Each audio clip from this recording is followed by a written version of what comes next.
L'insuffisance d'autorité, c'est d'abord l'absence, il n'y a pas de chef, c'est l'anarchie, et donc il n'y a aucune décision qui est prise. Et puis, il y a l'insuffisance, le chef existe, mais il ne prend pas de décision, il ne décide pas.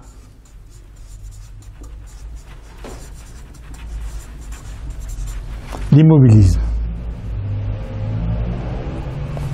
Ensuite, et pourtant, il voit le problème.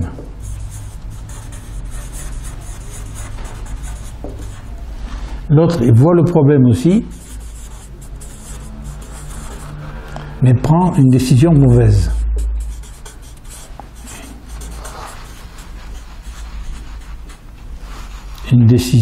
Prendre une décision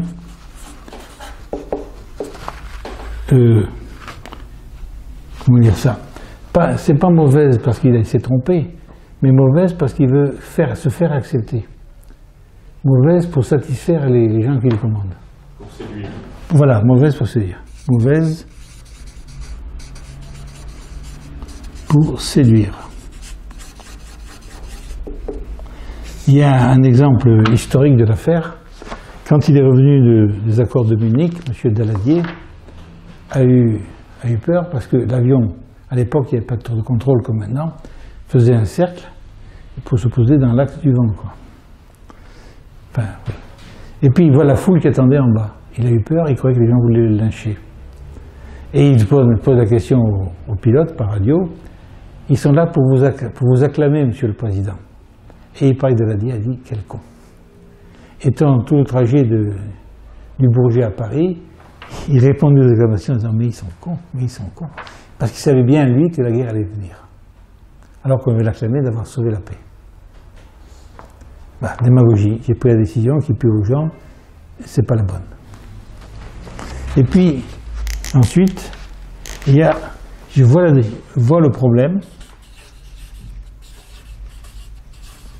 décide trop tard.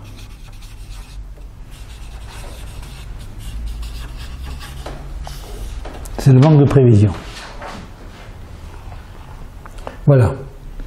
Et quand on va dire à un patron qui fait une bêtise, monsieur, vous auriez pu le prévoir. Bon, c'est vrai que j'aurais pu le prévoir. C'est plus facile à dire après l'événement d'ailleurs qu'avant. Bon. Alors, dans la perversion, ça commence par le non-respect des personnes.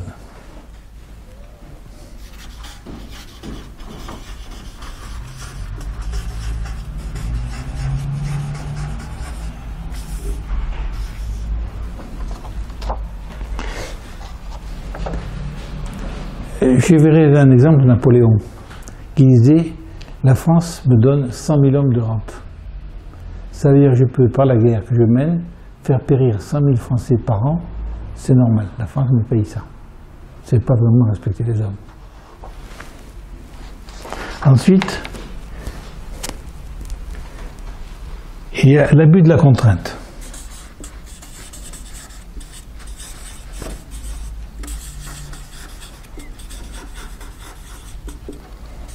Je ne veux pas le savoir. Pour chahuter un peu, la première fois que j'ai fait un match de rugby, qu'on m'a choisi à cause de ma carrure comme pilier,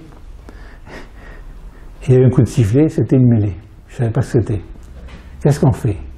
Un gars m'a pris par la tête, par l'épaule, il m'a dit « Ta gueule, pousse ». Il ne discute pas, tu pousses. J'ai poussé. Voilà, on ne discute pas, tu fais. Tu avais mes galons, tu obéis, c'est comme ça. Ensuite, il y a en dehors de son domaine. Ça, c'est extrêmement fréquent en France.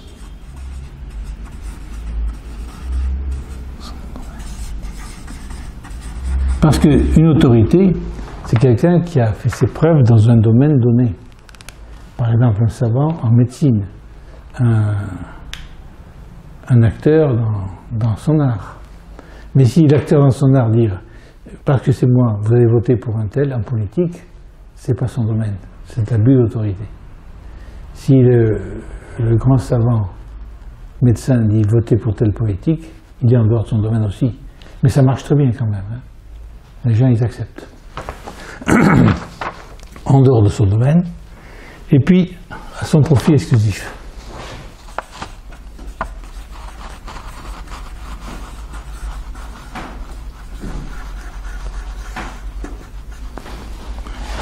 Dont nos représentants politiques nous ont donné l'exemple en se servant largement dans la caisse. Bon. Mais il n'y a pas que ça. Il y a des gens qui commandent, non pas parce que c'est bon pour l'entreprise, mais parce que c'est bon pour eux. Bon, c'est comme ça.